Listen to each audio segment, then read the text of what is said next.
Hi, I'm Nick Ross for iTWire, and today we're with Secureworks. Who are you and what is your role?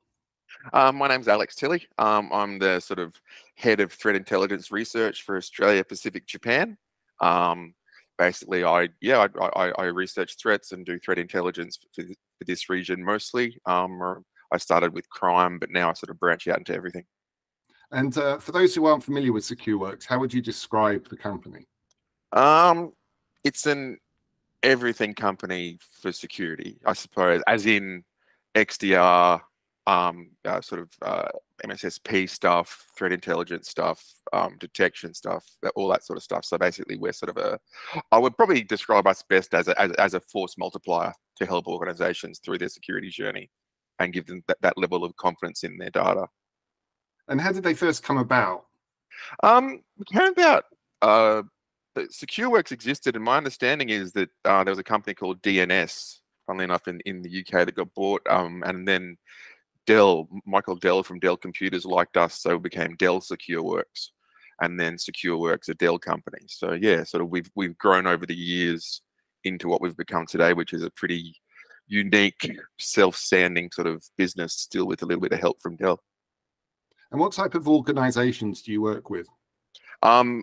Honestly, everyone, small, medium, large enterprise. The thing that gets me so excited about it is that it's global. So I can sort of see what an Australian client tells me is hitting them. I can see whether it hit a UK client or a client somewhere in somewhere else in EMEA or the US, that sort of stuff. So we're very big in America, and the UK and EMEA. Australia, we're sort of not as well known yet. I suppose I'm trying to change that because we do good work. But yeah, definitely sort of much larger in America. And what's the relationship between CISOs and boards, and how do they rely on each other? Well, see, that's the million-dollar question, isn't it? Because sometimes the relationship is non-existent, if I'm brutally honest.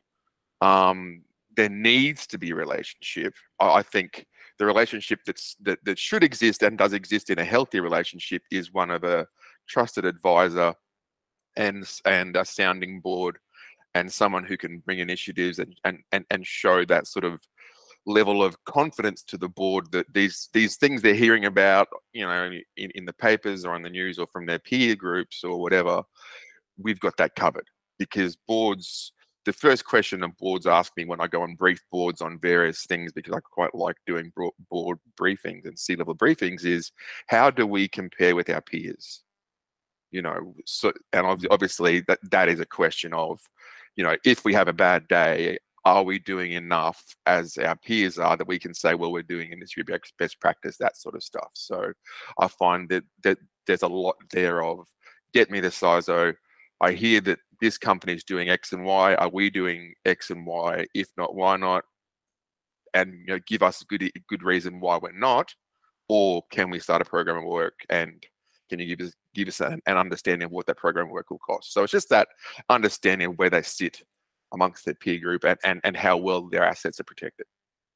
So you'd be in a good place then to be able to say, how can the security culture of an organization impact its outcomes? Yeah, 100%. It's especially these days with, I'm going to use a couple of dirty words here and say ransomware and BEC, right? So with business email compromise especially, that's a direct loss event to a company, right? And it can be in the millions, which is, board advisable. Once you get to a point, you need to tell the board that, hey, we just lost $5 million, which is not unheard of. So that security culture piece of that is, I do a fair bit of sort of trying to help people understand this, but it's a case of a really basic level of security culture is, if I, as a staff member, feel comfortable putting my hand up because as a human, my little spidey sense has just gone off and said, that was weird. That transaction that you made today, or that invoice that you changed because of that email today, that was weird, wasn't it? Maybe you should tell someone about that tomorrow, or today. And if the security culture is one of, you made a mistake, therefore you must be punished, or it's your fault, and that person may be less inclined to come forward quickly and say, hi, I think I messed up.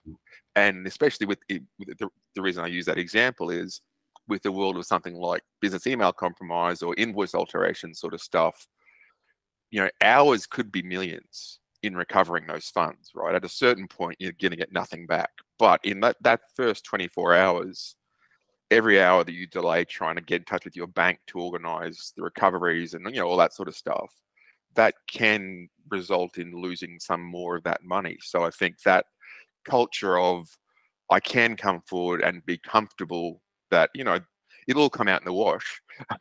And especially a big one is the culture of not covering up your mistakes, or not trying to cover up your mistakes, especially if we're talking about a large scale incident, because then it's like, well, you roll incident response via, you know, like someone like our incident response service, and all the logs have been tampered with and they've all been trampled, and it's all just messy because someone tried to cover up, which means that, well, now the investigation is not really going to go anywhere. So, you know, those are just a couple of examples of that sort of human culture around security. And then that sort of, I'll expand that very briefly.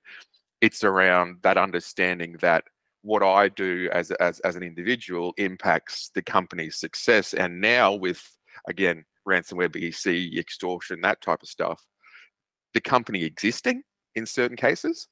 So the way that I respond to security events and the way that I feel about something as boring to us, but as key as clicking links and emails, that sort of stuff, the way that I deal with this situation can actually and demonstrably affect the fact that I've got a job or not, because this company may not be able to recover from a $5 million loss. You know what I mean? And that's the reality. And what tips would you recommend for putting in a successful reporting process? If we're talking about to the board, it's cliched, but I'm a big fan of the traffic light protocol, and especially it's a really big one. Is we tend to, even without knowing it, we tend to speak in jargon, right? We tend to speak in words that we understand, in concepts that we understand. And we think that we're, you know, in inverted commas, dumbing it down, or, you know, we think we're using business speak and using words that the board or C-levels will understand. Whereas when you actually listen back to yourself, you don't make any sense to a normal person who's not in this particular discipline. So one thing that I always tell people to do is write your pitch. You know, that's just as much art as it is psychology. Write your pitch, whatever it is that you're going for. Let's say you're going for, I need to get X million dollars to fund this initiative because it'll help fix this gap.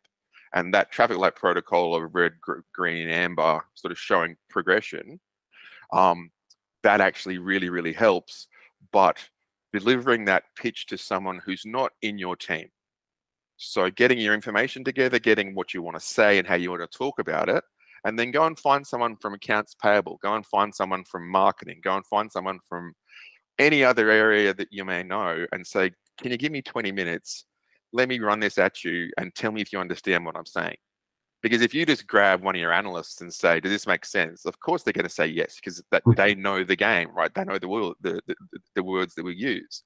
But if you get someone completely unconnected to this world that we live in, they'll give you really good feedback. And then you can use that to put together your, you know, if we were doing this, would you say that we've advanced in our preparedness? Oh yeah, I reckon if you had gone from here to here, you've probably gone up a step, and helping that sort of form your opinion, because the board's got a lot of things to worry about. This is just one of them. So they need you to help them understand these concepts clearly, succinctly, and unfortunately quickly. Like, you get a slot, right? But if you can prove that that slot's going to be valuable to them, you're more likely to get the slot next time as well, because they want to see how you're progressing on those pieces of work that you're delivering or that you've requested. I'm going to add a little bit to that one, having been in this position very many times as well.